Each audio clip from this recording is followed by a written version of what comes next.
सरकारें उस तरफ काम करती है जहाँ से वोट मिलता है। वो हिंदू मुस्लिम में बढ़ जाता है, फिर जाट गुजर में बढ़ जाता है, ठाकुर में बढ़ जाता है, सैनी में बढ़ जाता है। इस वक्त हम पश्चिमी उत्तर प्रदेश के जनपद मुजफ्फरनगर के डीएम कार्यालय पर मौजूद हैं। यहाँ पे पिछले 8-10 दिन से भारतीय किसान यूनियन राजनीति का जो है यहाँ पे धरना प्रदर्शन चल रहा है। तो कई सारे मुद्दों को लेकर के अपने हक की लड़ाई लड़ने के लिए यहाँ पे धरना प्रदर्शन चल रहा है। बातचीत करते हैं किस तरीके से इस धरने को लेकर के चल रहे हैं। जी 8-10 दिन हो चुके हैं, जनवरी का महीना है, सर्दी का मौसम है, तो कुछ दिक्कत परेशानी भी होती होगी कुछ ना कुछ तो। सबसे पहले तो मैं जोला गोल्डन के सभी जितने भी दर्शक हैं उनको बधाई देता हूं कि आपने हमारे क्षेत्र के एक गांव के नाम से जो YouTube चैनल है उसको जितना प्यार सम्मान दिया, इसको आगे ऐसे ही बढ़ाते रहें और ये निष्पक्ष आवाज़ आपकी पहुंचती रहे आपके दूसरे माध्यम से आपके सभी के पास, और आप जो है इस चैनल को सब्सक्राइब भी करते रहें। तो देखिए, परेशानी तो होती है, संघर्ष का रास्ता कैसा भी हो वो कठिन होता है। और सर्दी का समय है, किसान खुले आसमान के नीचे बैठा है, खाना बनाना, खाना, तमाम समस्याएं, सर्दी हवा, मतलब इतनी सर्द हवाएं हैं कि आप देख सकते हो कि रात में क्या हाल होता होगा।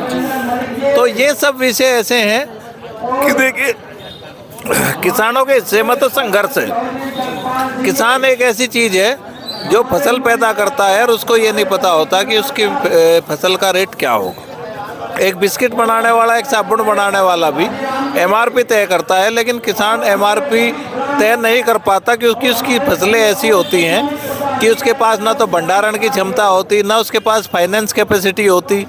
तो तमाम कर्ज, लोन, बच्चों की फीस, तमाम ऐसे मुद्दे रहते हैं जो पहले से ही उसको पैसे की आवश्यकता होती है। तो फसल आते ही वो मंडी में बेच देता है। तो असली शोषण यहीं से शुरू होता है। और उस बीच में अगर सरकारें भी मुंह फेर लें, आज किसान का जो मुद्दा है वो सरकार उसे दूर है, दूसरे मुद्दे सरकार के पास हैं। आज पूरा आधा सत्र बीत चुका, 40 लाख मीट्रिक टन गन्ने की पेराई हो चुकी है और किसानों को ये नहीं पता कि उनके गन्ने का मूल्य क्या मिलने वाला है। तो ये बड़े दुर्भाग्य की बात है। मूल्य तो अलग चीज़ है, चाहे शामली शुगर मिलो, चाहे बुढ़ाना शुगर मिलो, लेकिन गन्ना ले लेती है, पेमेंट देने में बहुत लेट करते हैं। नहीं, ये बड़े दुर्भाग्य का विषय है कि कई फैक्ट्रियां हैं, बुढ़ाना बजाज का इस साल हुआ है 3-3 साल में भुगतान करता था, लेकिन अभी भी करीब 14 फैक्ट्री ऐसी हैं कि 2-2 साल का भुगतान नहीं हुआ। तो उनके घर कैसे चलते होंगे। मेरा ये मानना है कि प्रदेश में तेजी आई है गन्ना भुगतान में, लेकिन जिनका नहीं हुआ तो उनकी क्या गलती है। अच्छा, अभी 2024 का लोकसभा चुनाव भी आने वाला है, किसानों की समस्याओं को देखते हुए किसान क्या फैसला ले पाएगा आने वाले राजनीति को लेकर? नहीं, देखिए, सरकारें कुछ काम करेंगी तो किसान उसी तरह का व्यवहार करेगा, काम नहीं करेंगी तो उस तरह का व्यवहार करेगा। किसानों के लिए तो जो काम करता है उसे तुरंत रिजल्ट मिलता है। आज किसान MSP की मांग को लेकर आंदोलन की बात कर रहा, आज किसान गन्ना मूल्य निर्धारण की बात कर रहा। तो हमारा ये है कि फसल आने से 1 महीना पहले हर फसल के भाव घोषित होने चाहिए। अच्छा मलिक साहब, जिस तरीके से किसान अपनी समस्याओं को लेकर के धरना प्रदर्शन करने के ऊपर मजबूर है, लेकिन सरकार जो है राम मंदिर के लिए तैयारी कर रही है, उद्घाटन होना है वहाँ पे 22 तारीख में, तो आपकी तरफ ध्यान हटा करके उधर ध्यान दिया जा रहा है ज़्यादातर? देखिए, सरकारें उस तरफ काम करती है जहाँ से वोट मिलता है। अगर किसान की राजनीति से वोट मिलेगा तो किसान प्राथमिकता में होगा। है क्या कि किसान वोट के समय बढ़ जाता है, फिर वो हिंदू मुस्लिम में बढ़ जाता है, फिर जाट गुजर में बढ़ जाता है, ठाकुर में बढ़ जाता है, सैनी में बढ़ जाता है। तो किसान का एक सबसे बड़ा दुर्भाग्य है कि सबसे कमज़ोर होने के बावजूद भी किसान कभी एक सशक्त वोट बैंक नहीं बन पाया। आज भी 60% किसान है किसी सरकार की हिम्मत वो 60% लोगों की ना सुने, और किसान चाहे तो उसी की सरकार रहेगी। उसके अलावा सरकार अगर बात करेगी तो सरकार ही नहीं चल पाएगी। लेकिन हमें जाति, धर्म, इन भेदभाव को, इन बंधनों को तोड़ना होगा, इनकी जंजीरों से, जकड़न से बाहर निकलना होगा।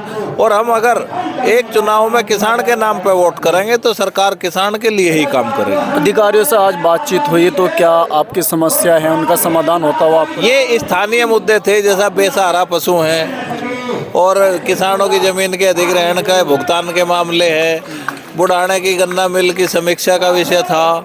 तो ये सब विषय थे जिन पे बात हुई है और अधिकारियों ने आश्वासन भी दिया, दूसरे अधिकारी भी आए हुए थे। उम्मीद है कि जनपद के काम होंगे, और नहीं तो ये आंदोलन हमारा जारी है। पहले गन्ने का आंदोलन है, उसके बाद स्थानीय विषय है। अगर समाधान नहीं होता, आज इनको हमने अपने मुद्दे बताए हैं, समाधान नहीं होता तो हमारा आंदोलन ही ऐसे ही चलता रहेगा। तो जिस तरीके से दोस्तों पिछले 10 दिनों से लगातार अनिश्चितकालीन धरना डीएम कार्यालय पर यहाँ पे धर्मेंद्र मलिक के नेतृत्व में चल रहा है, तो आगे भी कोशिश यही रहेगी कि इस धरने को जारी रखा जाए। तो जिन मुद्दों को लेकर के यहाँ पे बैठे हैं, कहीं ना कहीं ये जेन्युइन मुद्दे हैं और अपने हक की लड़ाई लड़ने के लिए किसान यहाँ पे सर्दी के मौसम में बैठा हुआ है। तो इन सारे मुद्दों को लेकर के आपके मन में क्या सवाल है, कमेंट बॉक्स में लिख सकते हैं। शुक्रिया।